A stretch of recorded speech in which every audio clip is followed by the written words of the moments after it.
Hello, everyone. Welcome back to the Limitless Stories podcast. And on this first episode of the Founder series, we do have Jerome Mugambi, who is a Kenyan entrepreneur, mental health advocate, and resilience coach based in Oakville, Ontario. Jerome is a former sport basketball athlete turned motorcycle influencer.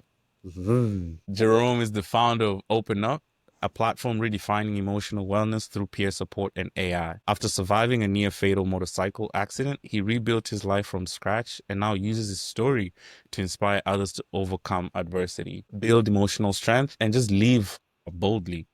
Whether he's coaching, riding across Canada, or helping startups to scale, Jerome lives by one mantra, and his mantra for the day is turn pain into purpose. Welcome, everyone. Jerome, we appreciate you for coming through. How you doing, my man? I'm doing good, man. Thanks for having me. I'm excited to be here, excited to get into it and chat today. Yes, Sirski. So we start over with your Kenyan background. When did you come to Canada from Kenya? Yeah, so I came here when I was pretty young. I was around like 6 years old. Hmm.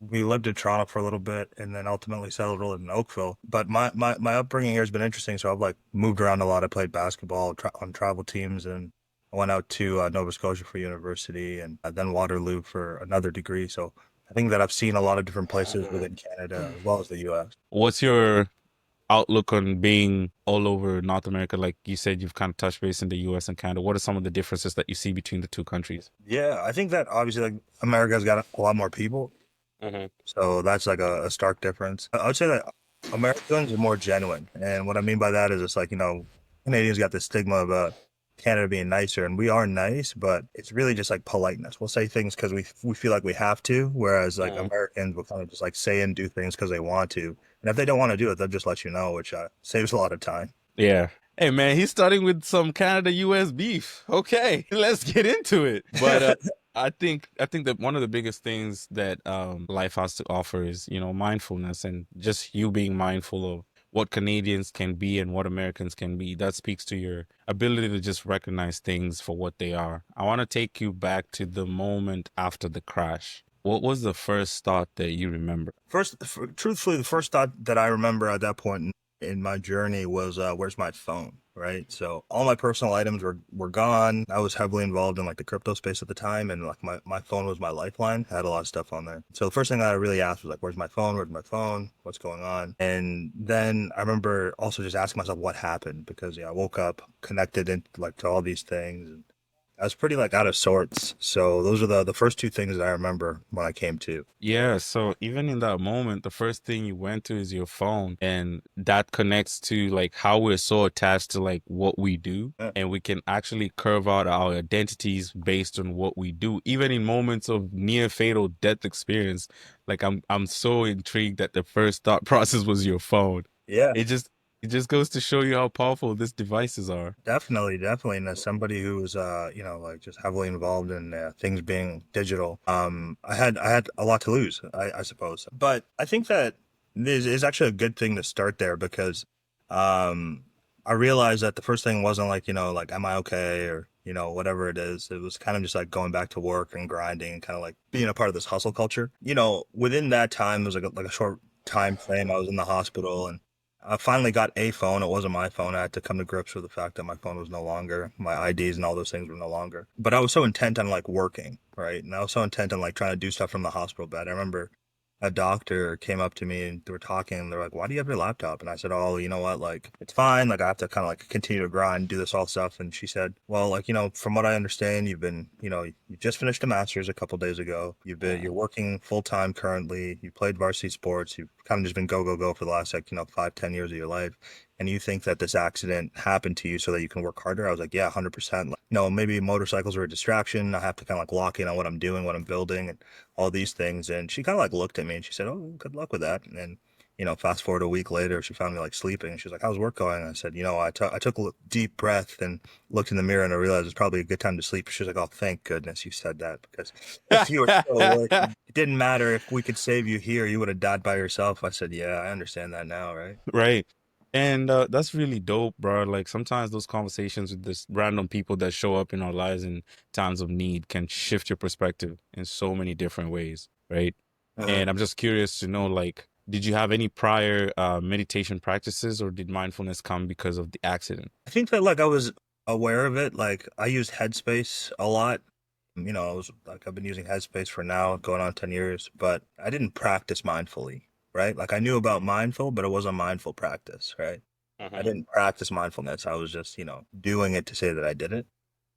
Let me take you back to the morning of the incident. Mhm. What did you feel like, and what did your body feel like prior to that morning? You know, sometimes when things happen, like when after it happens, you think like, okay, yeah, that was gonna happen because Yeah. you've kind of your intuition kind of leads you. Can you take us back to that morning and the subsequent events prior to that, and what life was looking like for you at the time? Yeah. That's some time ago, but I remember the morning. I had connected with somebody who'd been there for me while I was in the accident, like a good friend at the time, and we went and had like I think it was like lunch or what have you, right? Mm. And we were just chatting and we were having really good conversations, and I was like pretty excited about my motorcycles, and the day felt fine, and I went to kind of like hang out, I suppose. Like, yeah, like Mm. I was just Mm. hanging out. Everything felt fine. But like my life at that point, like I was pretty like gung ho on leaving Canada, right? Like I was kind of like Mm. set on America. And there was like no inclination of anything that was going to go wrong. Like it was like a regular day. I felt good. Like I didn't feel like I shouldn't be doing anything. Right. But, it was, I guess it was like a run of the mill day, like I just graduated my master's program. I moved some stuff back and it felt like any other day. The only thing was weird was like 1 year exactly to the day prior, like I tore my Achilles playing basketball. Oh, So like damn. I was thinking about that in the back of my head and I was like, man, let's hope that was a one-off, and it wasn't obviously, but that was it. Like there was no like I have a gut feeling something's not right or whatever. It was kind of just like Right, right. Man, 1 year anniversary for an Achilles tear, and then that is that's tough. Teeth were tough. yeah, I went from But being kind of crippled to very crippled, right? Like that's what happened. right, right. So when your body was immobilized, like where does your mind go in Uh, that yeah, like when I couldn't use or do things with my body, like I think that I was lucky that I had other injuries in the past. I was pretty like, okay, well, this is just something I have to get through. And I was looking at everything not in totality, but one thing at a time. It's like, okay, my arm is hurting, my leg is hurting, like, and like the internal bleeding or whatever else. I was like, okay, like one thing at a time. The hardest part about like the whole thing was like I had like acute memory loss. So first 2 weeks Oh. it was very hard to remember a lot of things. It was hard to remember passwords, it was hard to remember people, it was hard to remember a lot of things. And like that was probably the scariest part of the entire accident. Feeling Right. like your mind was no longer yours, right? So Wow. I think that was hard, and the way that I coped with it was humor. So I made a lot of jokes, a lot of dark humor, and made people around me laugh. Like Yeah. there was one point, honestly, very very quickly, they were asking me about the accident, and I just didn't know. After came in, she was just like, yeah, we're just trying to fill out this report. Like, do you know how fast you're going? And I looked at her and said, well, obviously not fast enough. I'm still here.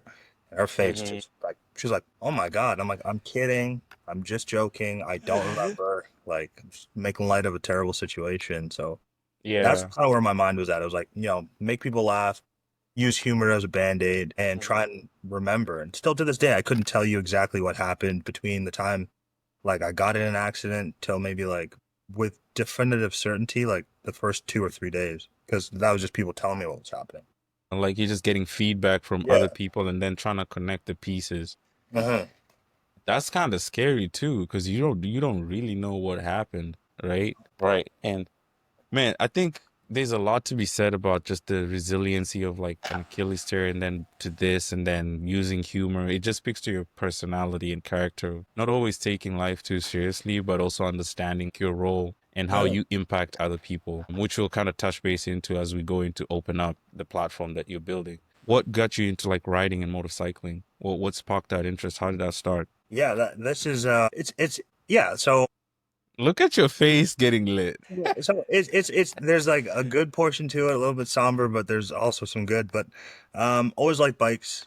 Since I was a kid, bikes have been the thing that I like. So I had like little like motorized like a mini bike when I was growing up, like when I was in Kenya, like a little type thing. Obviously my mom didn't like it, so that was short lived. I had a great uncle who gave me one of those. They never And do. then No, never. And then here, bicycles, and I rode bikes a lot and longboards, anything with wheels, really. It was just kind of like something I loved to do. Yeah. Obviously, like the most logical progression at some point in time is motorcycles. So I put it on pause when I was playing basketball, and I would say like halfway through university, I had a friend. Him and I talked about getting our license together and getting bikes, and we're like down. And he was a little bit ahead of me, so he went out and got his license and got a bike. And he was like, "Yeah." And we were supposed to like kind of do the stuff together. And I think he had had his bike for a little bit of time, and he unfortunately passed away pretty soon. Damn. Very soon. Like Sorry to hear that. thank you. I appreciate it. So like the memorial was about a week ago, but like the plan was to get a bike then, and I put it on pause for a while, and COVID happened, and I said, screw it, man. Like I'm just gonna get a bike. Like I'm gonna just do it. I rode a little bit of like dirt bikes and other things as a kid, but I was like, I want to ride on the road. And at that point, it was I graduated my master's, kind of said I go on a gift for myself type thing, right? So Right. Right. after the graduation, I got the motorcycle I crashed on. But prior to that, I got my license. I had another motorcycle and, just learned how to ride it and all those things. And I started just really falling in love with the community and the people and just like the ability to travel. And because I was living in Waterloo, and for people who don't know, like Waterloo is about an hour and change from Toronto, like it was just efficient. I was like, like, maybe just ride the bike. It's cheaper on gas, Right. Right. summertime, whatever. So I just liked it and it was really fun. But yeah, that's really what got me into it. That's dope. I mean, there's a little bit of the somber story about your friend, and that's kind of sad. Rest in peace, his soul. But I think you found something in writing that, a lot of us look for in so many different ways.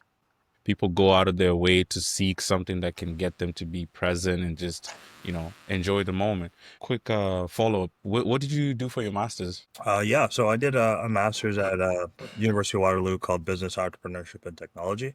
Okay. So it was like an engineering under the School of Engineering and the Conrad School of Business, but it was kind of like a degree for people to like learn how to build companies, startups, and if you had like a technical background and you didn't want to do an MBA, Mm, and it was like more mm, geared towards building and entrepreneurship and kind of like using like those technical skills that you've learned over the years to make something tangible. So a lot of my classmates were former engineers, software, civil, whatever. A couple people were business backgrounds, but majority were like engineers or something along those lines. Man, you're blessed because that's so dope. I think that's a skill set that a lot of us wish we possessed, having a technical capability and entrepreneurship mindset, because most of the companies will typically have a technical co-founder and the other entrepreneurial co-founder. So if you can merge the two into one, then definitely you're able. But again, you can never do everything by yourself, right? No, yeah, yeah. Right. It's a blessing and a curse because it's like there's always stuff to do on both sides of the coin. Mm. And I think that since I'm talking more so about my story, I feel like for me, like right now, the business stuff makes sense.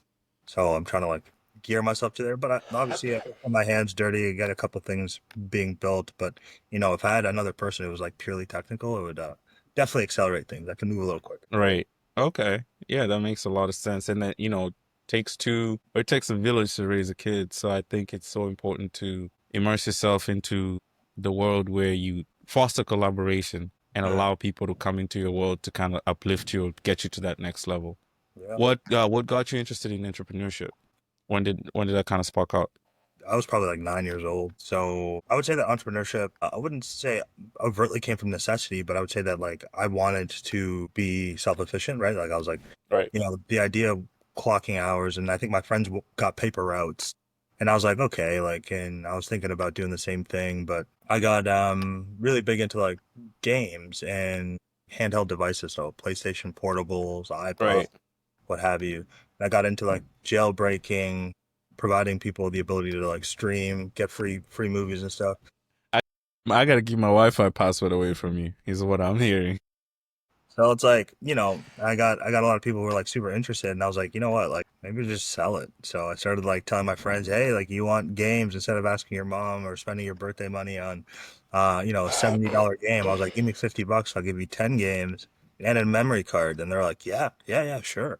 Memory cards. So like that's what was like my first hustle was doing that, and then like allowing my friends to like have the ability to stream, right? So you watch a video one time, or and then you could just cache it and you can watch the video or listen to the music later on, right? So you didn't need All right. Wi-Fi, and at the time it was illegal, but that's all we do right now. You know what I mean? Like that's how all these platforms work.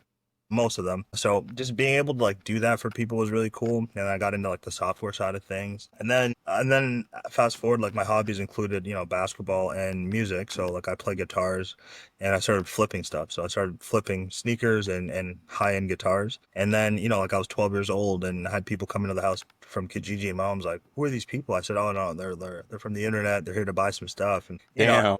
I think by the time that I started getting good at like flipping and understanding like arbitrage, like my mom swore. She's like, "Are you selling drugs?" I was like, "No, no, I'm selling guitars and sneakers, mom. Like that's my product."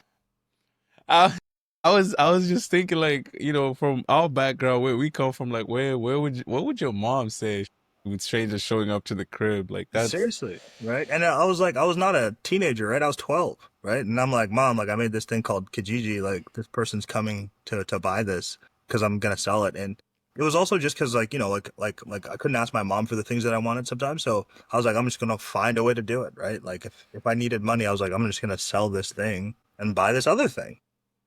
why you showing up to this meetups by yourself at 12? Yeah, yeah, like I got like knock on wood, nothing happens now because I'm saying this, but like especially in the music community, I never like had to deal with any weirdos. It was always like either sneakers or guitars. So like most of the people in the music industry were like super nice, super kind. So like we'd meet like honestly on my road, on my street, or like, a 5-minute walk and like there was never any issues. I never had a bad experience. It's now I've been using that thing for almost 16 years now. It's like I've never had a negative experience in terms of just like, being in danger or, like an adverse outcome. I've dealt with some assholes, but like other than that, it's been safe. That's dope. Do you still flip guitars to this day? Yeah, yeah. So I've got many guitars while lying around here. I'm in my room right now. I probably have like 5 or 7 in here. And so your first sale was like video games, something related to that, and then you got into sneakers and guitars. And your guitar interest with music, was it just something that you learned as a hobby or somebody put you on? Um, Probably, I would say, like, candidly, it was to fit in, right? Like, a lot of my friends, like, if they weren't playing sports, like, a lot of people were learning how to play instruments, right? And so I was like, I want to do lessons. I did lessons for a little bit. And then, like, I've always been a very particular young man. Like, I like what I like. And I know what that is. And, yeah, I'm 12 years old. I'm like, Mom, like, I need that guitar. She's like, that Hmm. guitar is out of my budget. And I was just like, I just want it. So, I'd figure out ways. I was like, that's the guitar I want, and that's what in my head I was like, that's what's gonna make me sound better. And to Right. some degree, it was true, but like it was just like I wanted to be good, and I wanted to have the right equipment and tools, so I just got them. Nice. Man, that hustler spirit has been in you since 9, so I can definitely see why the old route of clocking in and clocking out was just not registering to your core It belief as a person. never registered. Like, I was lucky. I had a couple jobs growing up. Like, I worked at a grocery store, and I was like 15 working at a grocery store. It got a little bit too hectic with basketball, but by the time I was like 17, 18, I'd been at prep school, so I was just focused on sports all the Right, time. And I remember I got like I had some time before school started, right? right. I was going off to university. I knew where I was going. I needed to make some money, and my mom was just like, "You need to get a real job," right? I was like, "You need to put something in your resume."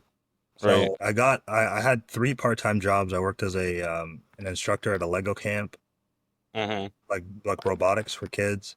I worked at a high-end restaurant, and then I worked at like Shoppers. But on my spare time, I was still flipping like sneakers and guitars. And one day I was like, I'm just gonna like see how much money I can make in the week. And I made more money in that week's flipping stuff than I made in 2 weeks from 3 jobs. I was like, yeah, this ain't it, man. Because I was about to ask you, when did that switch flip Yeah.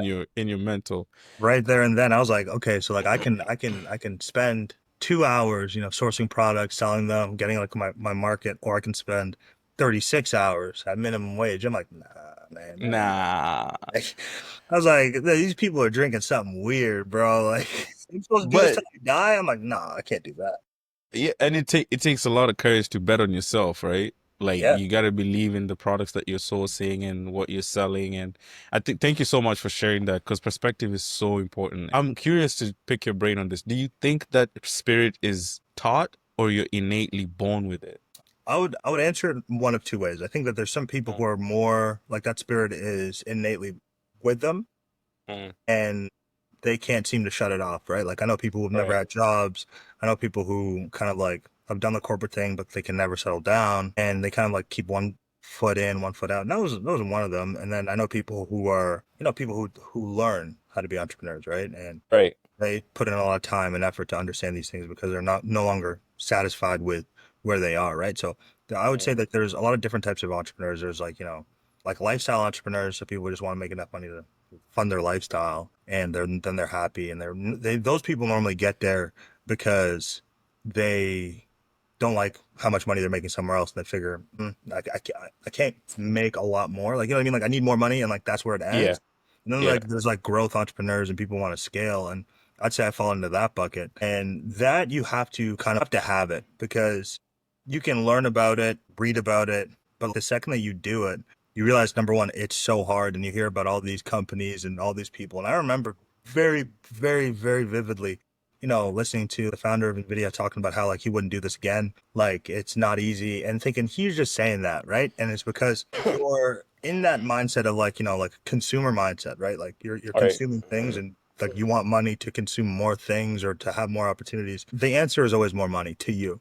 When you shift to being like a producer, you realize how hard it is to make people care about what you're selling, right? And it doesn't Mm. matter how much money comes from it, you're always wanting to kind of like get more people involved, and like that's a very hard thing to do, right? Right. So I would say that, depending on what level of entrepreneurship it is, like some people are born with it, other people can learn it, but if you're trying to Right. do something at a big scale, like that's just given to you by God, because like if you had the choice, I wouldn't recommend it. Oh, now you're talking like the NVIDIA CEO. It's Oh, won't true. you look at that? But out of curiosity, like you kind of outlined two types. It was a lifestyle, people who just want to fund money, who want to use entrepreneurship to fund money.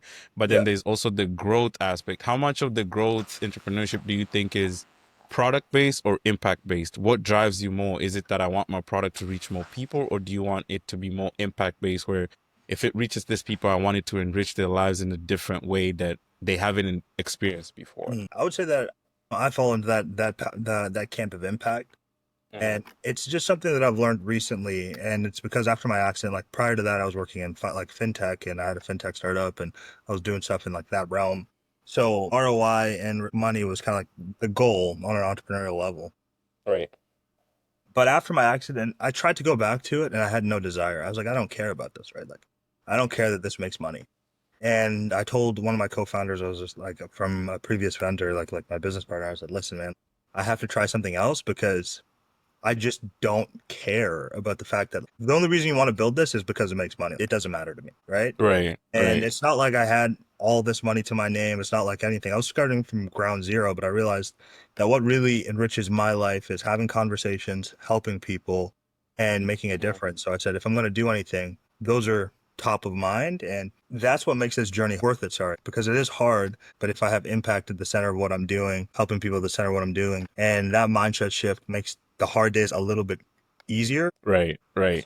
Yeah, I think when you turn inward and look at it from like a metric standpoint, purpose will always defeat everything else. Like you're Yeah. so pushed to it, especially if you're wired with the entrepreneurial spirit. It's such a key component to like keep you going, as you said. It's very important to do that. And again, as founders, I know you can get busy and you can get tough, and you said you wouldn't recommend, but I want to transition to like, how do you keep your mind sane when it comes to like just having a good time playing around? When was the last time that you played? Not Mm. basketball, not the guitar, not anything that is one of your hobbies, but the last time that you immersed yourself in an activity that just completely took you away from your day-to-day thinking. Yeah, that's a great question. And I would say that like I play often. I try and bake in activities, whether they're social, just to be able to get out of my own mind, right? Like, so Mhm. I like to color sometimes, like I'll go out and Okay. color a little bit. I want to try painting at some point. Bicycling, like actual road biking, that's been a source of play for me. It's just like Hmm. I got like these these wheelie bikes they're called. Um, Very funny though. Like they're huge BMXs and they're really big in the States. And I just like got them for fun, and I'll just like run to the convenience store, right? Like I'll just go to the convenience store, go get like an ice cream or something, and then like ride around some trails and really feel immersed in like that activity because it's analog. It's not really efficient. Like I ride motorcycles still, so it's like I can always ride on a bike, but that's like my idea. Right. And then also just like networking, which sounds weird, but like I'll put myself in networking events where like I have no idea what that industry is all about. And I'll try and Ah, like, that's a good one. you know what I That's a mean? good one. Like it's Yeah. like okay, like I'm at a like a pet or like a pet convention, or like I'll go to like a networking for people in like the veterinary space, or I'll go to networking in say nonprofits. And I was like, yeah, I'm gonna go and learn something that's completely foreign to you, or you know, like appreciating things like art and music, right? Like those are some of the things that I'm passionate about. But like seeing people create it, talking to artists, understanding different perspectives. I got to do that this weekend. So like I went to Mm-hmm. like a pool party. Hung out with some friends I hadn't seen in like 10 years. We just chatted, had some good conversations. And there just happened to be an artist there. And like her work was all over. So we just chatted about that as well. So it was really cool to just be out of my mind there for a little bit of time. I try to bake it into the schedule to do activities or do things where I'm completely turned off. Like stop. Right, right. Yeah, we're constantly put in a loop of external stimulation, so it's very easy to get lost in the sauce of social media or whatever it is that consumes so much of your energy. And sometimes you're exposed to things that you don't even want to expose yourself to. So it's good that you get out of your comfort zone to go expose yourself to these things in real life, right? Because a lot of us have like this social currency in the online world, but then do you have the people skills to actually talk to people when you go to a Yeah. networking event? When you go to work in a work environment, are you able to relate with your coworkers? Are you able to talk to people outside of the internet? Always typing, always on your phone, always on your screen. Uh, I feel like that's kind of like a skill set that is going to be very beneficial in the future. The more we withdraw the social norms from real life to online world, because I just think a lot of people are lost in that sauce, and it's so important to remind yourself to always go in spaces that actually have human beings, not just Definitely. necessarily like bots and like online friends. So that's good for you. Yeah. I think that you hit the nail on the head, and I'll just take it one step further, especially with all this AI and the ability to manufacture connection, manufacture conversation or Mm-hmm. opinion. Mm-hmm. I think it's so important to have like, humans at the center of it. And, you know, even on our platform, when I was like looking at how do we help people heal or, you know, just like teach them Right. how to turn into like pain into purpose, it's like, sure, they're like a lot of people would say like an AI companion or AI this. I said, well, I think AI is a great tool, but like, why don't we build something that keeps humans in the middle of it, right? Because we're moving further and further away from that. My job is Mm-hmm. that humans don't lose it completely. Right. And again, I agree 100%. Like that intersection has to be very, I think there's a concept in AI called responsible AI that, it's coined to make sure that how we're using AI is very responsible and beneficial to the human race. But I think there's a whole new industry that's going to come up in terms of like irresponsible AI, just like we have the dark web, right? Like there's a lot of people that are going to use it for, there's always the yin and the yang, or like there's two sides of a coin, right? So I think it's a very interesting space, and we'll touch base on open up a little bit later. I think another thing that I want to know is there's certain principles that you learned when you were recovering from the accident, and you said you play basketball competitively. So I'm just curious to know, are there any principles that carried over between the two worlds in terms of when you played competitive basketball and when you were going through recovery? How did those two worlds merge together? Mm. Consistency, self-talk, uh, were some of the things that you learn from basketball. Is, you know, you're just doing a little bit every day. You're just trying to like get a little bit better. And how do you Mhm. talk to yourself, right? Like, you know, I think that I had to change that narrative from me to what's next, and Mm. really Mm. focusing on the things on my journey that are going to get me out of where I am currently. I think that I had my little pity party. It lasted about a day or two, and A day or two is crazy. like it really was like that. And like I remember it was like I apologized to my mother, I apologized to my sister, and like you know it's really important because I learned about myself. I was like I felt like I had let them down, right? Like I wasn't apologizing because I was injured, and my pity party wasn't like my life sucks. It was like I let the people around me down, and I'm not able to be myself, so therefore I'm a failure, right? Like because these people are Right. counting on me, Right. and I felt bad for myself, right? And that's why instantly my mindset was I got to get back to where I'm at so that I can help other people. I Hmm. thought that was working and finance and this, that, and the next. But once I had the ability to just say, hey, like, it's not about them, it's about you. How do you feel Mm. about this? What are you feeling? What are you thinking about? And really focus on like me genuinely getting better. And you know, a lot of people use this phrase, like, you got to put the oxygen mask on myself. Up until that moment, I didn't realize that. I didn't know what that meant. Right. And it took me I getting like that. I like that. You know what I mean? To realize, hey, I need to take care of me right now. Like, it's not about my mom. It's not about my sisters. It's not about, like my friends and the people in my life. It's about you. Like, I was like, and it's okay. And, in order to accept that was hard. But then I realized, like, similar with basketball, it doesn't matter what other people are doing. It doesn't matter what other people think.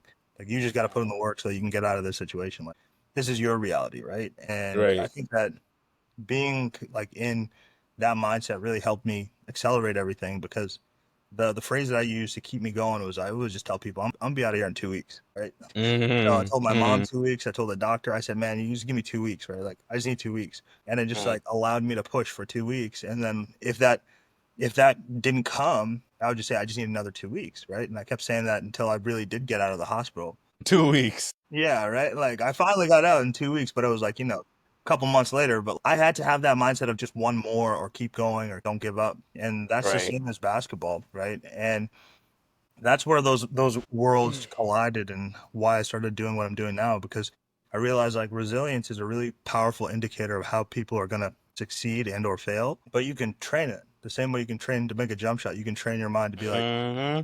this stuff isn't going well, but like you got to stay positive. You got to stay like you got to stay the course. Like you want to Mm-hmm. quit, but you can keep going, like keep going. And it pays testimony like every single time I do it. Bro, spot on, man. Like I try to live by that as well. I mean, first things first, the inner voice, as you said, that voice that, converses with you on a day to day. How do you talk to yourself when you first wake up, Mhm. right? That can impact the trajectory of your day significantly.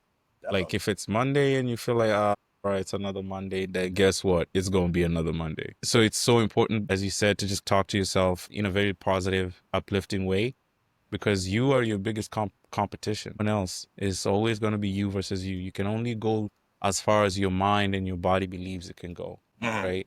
So I think that that's such a key step. And then, just as you said, man, resilience is such a key aspect, man. You can do physical reps, you can do the curls, you can do all this stuff, but you can also do mental reps. And it takes me back to this saying where resilience is that kind of like analogy where it can go to 1,000 no's.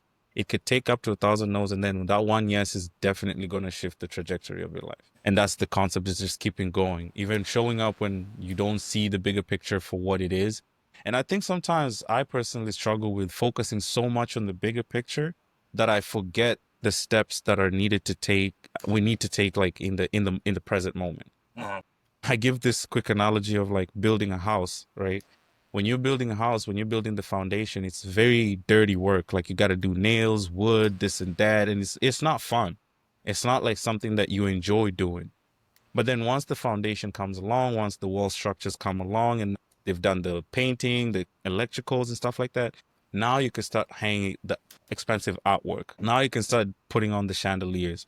And before you see that big house, you had to go through the mud. Like you really had to build it from the ground up. And I feel like sometimes we try to cheat the process by envisioning the big house, but not wanting to put in the work of building that big house for what it is. The time to hang all this expensive things and decor will come, but you got to lay the groundwork and the foundation right for you to get to that point. And I think that's something that I'm reminding myself recently, to just kind of stay true to the cause in the phase of building, because at the end you'll have the chance to decorate yourself, so Yeah. per se. So And it's good that you realize that. And one thing that really helps me is, comparison is a thief of joy, right? Like mhm. we're always normally focused on the end goal because we feel like we're behind, right? Right. Feel like we should be in a different place, but like reminding yourself that like you're on your path and that like you would have to go through what you're going through now at some point, right? Like Right. doesn't matter what level of your journey, whether that's entrepreneurship, spiritual life, there is always going to be a point in whatever journey where you feel like this isn't what I should be doing, right? Right. And the sooner you get through that, then the quicker you'll get to where you want to be. And the mindset shift that I had to have, especially because like, trying to build on a platform, get people interested, it's very hard, right? Like it's tough work. But somebody told me, they're like, somebody came up to you today and said, he was just like, you have to go through 1,000 no's, but on the other side of that is success guaranteed. How quickly would you start? And I said, I would have started today. He said, but that's what it is, right? He was like, that's what it is. He said, the success is only going to happen when everyone laughs. Only is going to happen when people are like, I don't want it. And you're going to get one, maybe two, maybe five people are going to be like, I like this enough. but like that's when it's gonna happen for you, right? That's how it happens for everyone, and then you're an overnight success, right? Right.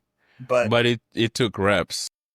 It and took that's what it reps. is. You got to remember, you got to remind yourself, like even with that house, it's just like if that shiny house is on the other side of laying that foundation, pouring cement, grouting, getting your hands dirty, how quickly would you start? You're like, I just want to get it over with. I was like, just start, man, get going. You know what I mean? Get as much help as I can along the way to go to Yeah, that other side of the fence, right? exactly. That's a really powerful perspective. I appreciate it. No worries. And I'd always say like, and one thing that I'm really learning the hard way, but it like I understand the value is just like don't outsource too early. Mm. Like you want to know how everything that you're building works because you're building it, right? Like if you start outsourcing it, I was just like you have your own standards, you have your own vision, you are the person that has this idea of whatever it is in life. You know what you want it to look like, and it's easier to tell. Like even in the startup world, like you can say, hey, you want to raise some money and hire people, but like I'm forced to do a lot of things and it's better that way because it's like, no, this is my process. Like this is how it Right. works. And once you come on board and you sign up for it, it's like I know how everything works. Hmm. Right?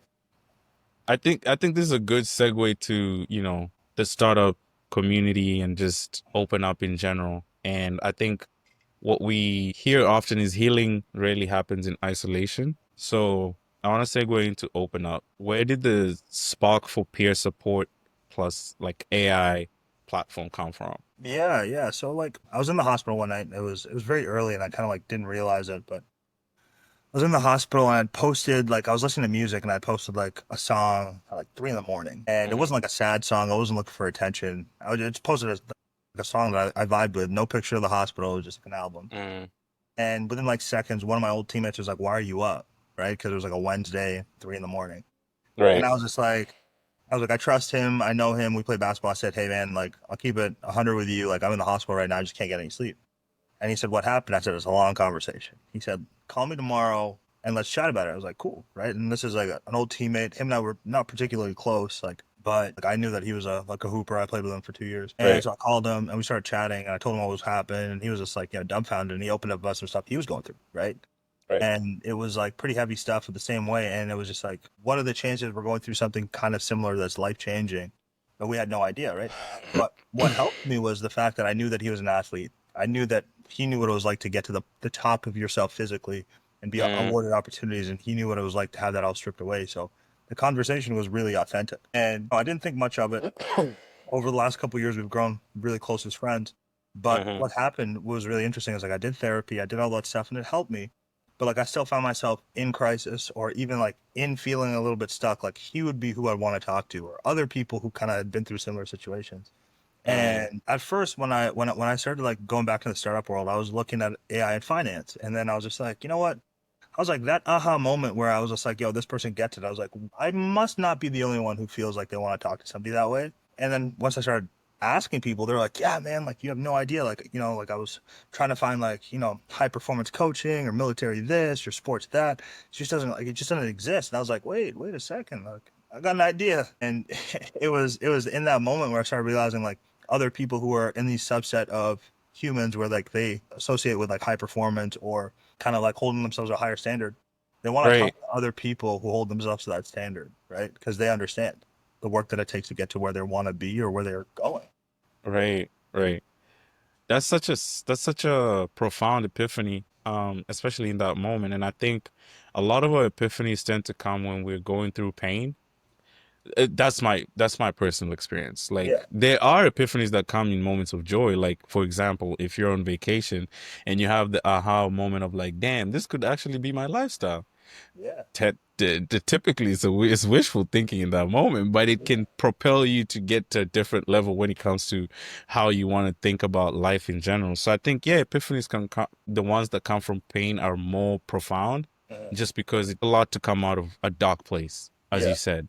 And it's good that you found someone who understood you for the person that you are. Because at the end of the day, we're all looking for acceptance in that community feel, finding people who will see us for who we are without like the mask of what we do or who we are in terms of social currency or whatever the case may be. So I'm really glad that that kind of like sparked an idea that you're actively working on. But curious to know, because you said you did therapy and this and that and just felt like it didn't work. what gap did you see in traditional therapy or support circles that made you feel like maybe Yeah, this is like not for me? I think that like there's a I think that there's a place for therapy. I think that like therapy is like in certain circumstances very needed, right? Mm-hmm. But like what I learned was like you don't need the clinical stuff. You just need to talk to somebody who understands. Mm, And for me, I found myself explaining to said like my therapist what was going on in my life to get to me to that point and talking about the past, not so much talking about the future, right? Like it was like, do these activities, let's touch upon that. And like we're building the story. mm, And it got to a point where I was like, I'm ready to run. You know what I mean? Like right. I'm ready to do the things. I'm ready to move forward. Like I'm ready to like, if we're gonna like, it's to keep going. Mm, And I think that like for me, that's when I realized I was like, that's not how therapy is kind of like that's not the whole business model of therapy. The whole business model of therapy is keep people coming back. Let's talk about emotions. Let's talk about your childhood. Let's talk about like, why you are the way you are. And that's great. And, learning about how we can change ourselves in little ways to keep going is awesome. And talking to people who are informed is great. But what I felt was missing was like, I want the next step. Like, I want to feel like the next thing. And the way that I look at even open up is kind of like going to the gym, right? You can do a 6 week boot camp. You can do like a 90-day challenge. You can do that and you can feel really good at the end of it.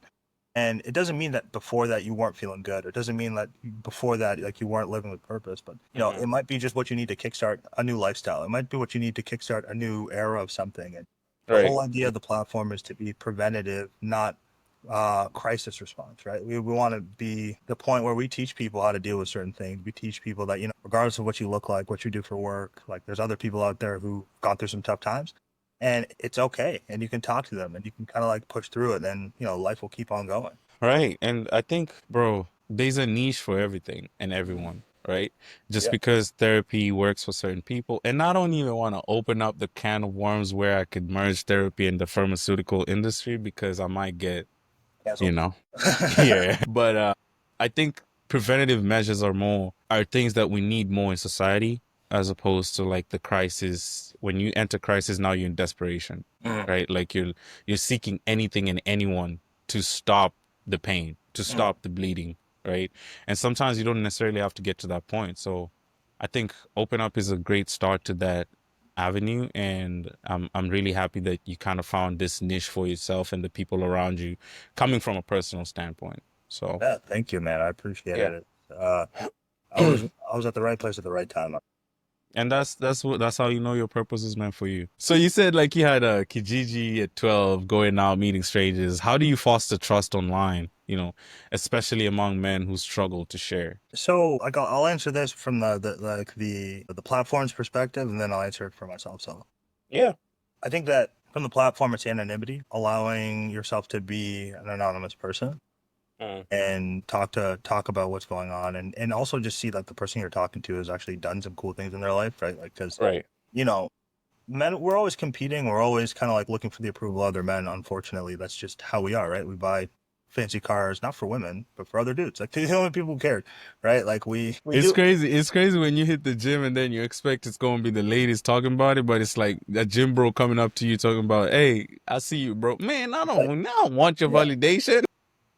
dude, it's the craziest thing. It's just like that's what we're looking for. So like using that part of like the male psyche to be like that guy makes $100 million a year, and he'll talk to you about the fact that he's going through a tough time. It's like, wait, really? That guy, right? So like you can hide behind the screen, and you can hide behind like the fact that you don't want to like let people know you're struggling. But when you're having a mentor, and like the way that the platform works, so we match you with mentors, it's like you can see somebody like is a little bit ahead of you, and you can be like, I want to be there, and it's okay that we're having this conversation because like this Mm, person knows, right? right. At 12, I had already like started learning about I mean the dark web and good people out there, bad people out there, censorship, blah blah blah. But like the crypto community is all about trust, right? Like so when I stumbled upon what year is that? I was a little bit older. I was probably like 15 when I stumbled upon like crypto itself, 16, like for the first time, just understanding about it. But the whole idea is trust. Like it's a trust network. Everyone has a it works because everyone trusts each other, and like that's how Kijiji is supposed to work. Mm, And like, that's what I went into it. And I've only had those experiences. Like there was one time, don't get me wrong, in high school, in high school where I got scammed for a laptop. It was a really elaborate scam. Like it was like I mean that's the only time that something like went They awry. got you. They They got me. got you. And, like this I bought two items from this guy who's a real dude, and then like we had a relationship, and he was like, "Hey man, like I got some like MacBooks, or like I got two MacBooks. I thought I'd reach out because you bought these two other things for me. Like let me know if you're interested." I was like, "Yeah, bro. Like I came to your house. We like you're a cool dude. Like I was like, how much are they?" He's like, "Ah, like there's a discount on them, but like I can get you like a MacBook for it was like what like 1,500 bucks or 1,200 or something. Like it was like a MacBook Pro, and at the time like a new one was like 2,500 or 23 or whatever." And so I Right. was like, yeah, I'll send you like 800 and whatever, and I'll get the rest on pickup. He goes, dope, man, awesome, thanks. Like I'll hold them for you. Sent him Hmm. my money. Never heard from him again. Right. Hey, So he set me up. Like he set me up. Like it was a three-part play. Like the first two, I got the items. He was like, all right, man. Like I can lose a little change here, but like I know I'm gonna get this guy. I didn't think that far ahead, man. I was like, yo, this guy was good. don't But kill me.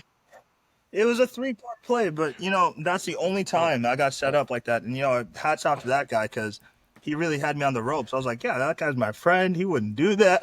But you know what he did by the first two plays? It was he built trust. He basically built trust. He gave you the products. He gave you the availability of, he can show up on time and deliver the goods. And he got you. Got me, man. Sometimes you get got.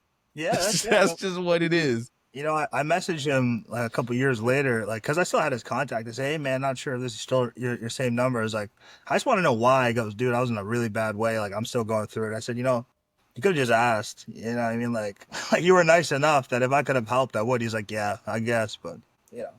Crafting resumes that look the same, crafting content that look the same. And, everyone is using it for the same things. And there's a lack of authenticity that's starting to show. How do you balance that? And what's your take on like how that's going to be impacted in the future, the more we transition towards like automation? Yeah, that's a great question. I think that we're in an age where your voice, your story, and you have to shine through. Like people are backing people, not brands. And with authenticity, that it makes the gap even wider, right? Like, so I think that the issue that humans have, and I use the word humans like I am not one, not because I think I'm better, it's just like humans in general. It's like they get so caught up in trying to keep up, right? Like, so it's like I have access to GPT, then I have GPT 4.0, then 5.0, and then it's like it's helping me do all these things, right? But it's helping everyone do all these things, right? Mhm. Whereas the people who are starting to emerge are like, I'm using my voice, right? And GPT can clone a voice, but it can't create one entirely and your identity, right? Like then you're studying a computer. So I think going forward, what's going to win is authenticity, right? Like that's what's going to be the disparity. Everyone has a level playing field, but the people who are creative, the people who use their voice, the people who decide to like stand authentically, talk Mhm. authentically, post authentically, Mhm. then people like then the market decides at that point. Look, we like you, we don't, right? It's not AI's fault. It's just we like you, we don't. Up until like now, everyone's trying to be the standard, but like the standard that people were judged on now is becoming so narrow. Everyone can be there. So like it's the outliers and the people who are actually being authentic, using their voice, applying in non-traditional ways that will be noticed, right? Like if you have everyone junking uh resumes because of like the same Taylor scheme, it's like make a resume and a video, like call somebody, call it, you know what I'm saying? Like Right. do something Right. different. Do something that AI can't replicate. Like it can replicate words on paper, but it's like, can it replicate your stories, your voice, and how you deliver them? Probably not. Let me question you on that because there's the development of agentic AIs, which uses you can technically use the data on your personal data to craft an agent that can literally do the things that you want it to do using your voice or your cachet. What's your opinion on that? Because that can breed some level of authenticity with like an amplifier, which is like AI. Yeah, and I think that's fine. But like again, they would be having to come back to like I'll use myself as an example, like coming back to Jerome and his voice, his story, right? Not my AI. It's still me behind it, and I think that's okay. And I've been playing around with it. Like I use AI and like trying to make agentic agents. But even when I post online, like I've started to not run it through for all the verbal stuff. I was like, I'll spend the extra 30 seconds to just post what I'm thinking and just see where it hits. Right. Right. And I think that's the authenticity part. Like, yeah, it's easier. It can save your time and it can save your output. At the end of the day, like your thought process will always be your thought process, and you can only showcase it if you put that to like writing. Like if I write down what I'm thinking, without running it through a GPT, then that's the real me. That's my real voice, Yeah. right? And that can go even further, resonating with people more than, putting it as a prompt and then getting like a generic response just like the next person. Right. I think it's important to find your voice. And I think you mentioned that you want to have mentorship in this platform. What's the best advice that a mentor ever gave you? That's a good question. I got you thinking, huh? Yeah, no, I've had a lot of good mentors. I've had a lot of good people that come into my life. I would say that I had a basketball coach who said some very simple things, but it took me years to understand, not only in basketball but in life.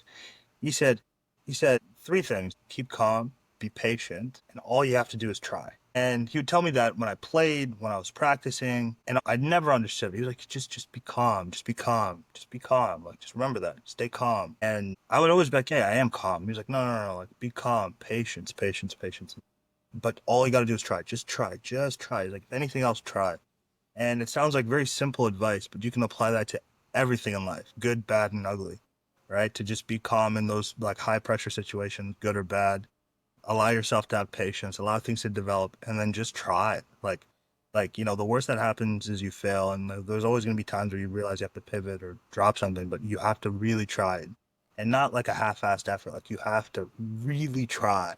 And I find myself telling that to players that I've coached, telling that to friends and family.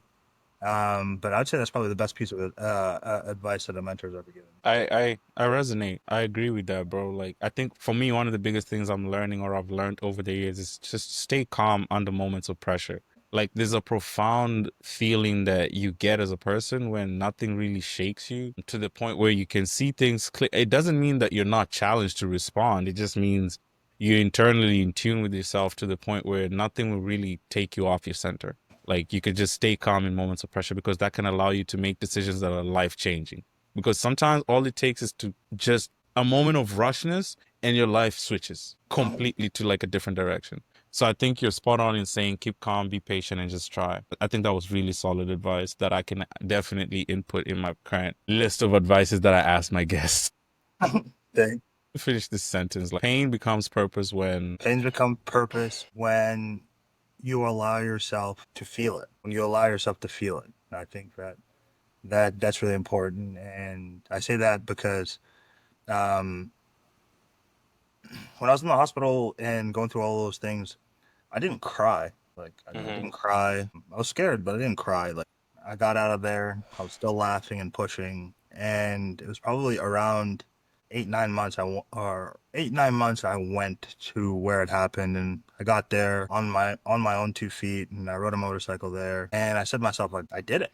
And then I allowed myself to feel that pain. I allowed myself to like look back and realize what had happened, because in the thick of the fire is just like you can't stop, right? Like, and I got to the other side and I allowed myself to feel it, like, and then that's when I become purpose oriented and like looking back and realizing what I had been doing and how I'm living and how to kind of keep moving forward. Yeah. All right. Man, Jerome, big journey on resiliency, lots of good insights, lots of good takeaways that I've learned from your journey. Just appreciating you for the authenticity and vulnerability that you've showcased. I just wanted to touch base real quick. Where can listeners connect with you and open up, and what's next for you in terms of the open up space moving forward? Yeah, so like I think that our open up is on LinkedIn. We're on Instagram. We got a wait list going on. It's open up that space on LinkedIn and Instagram. Connect with me on Instagram, LinkedIn, Jerome Mugambi. That's my name. Yeah, and then you can email me at Jerome at open up if you'd like to. That's probably the best way. And the plan is to have like some public facing products by, right now we're just finalizing a few things. Nice.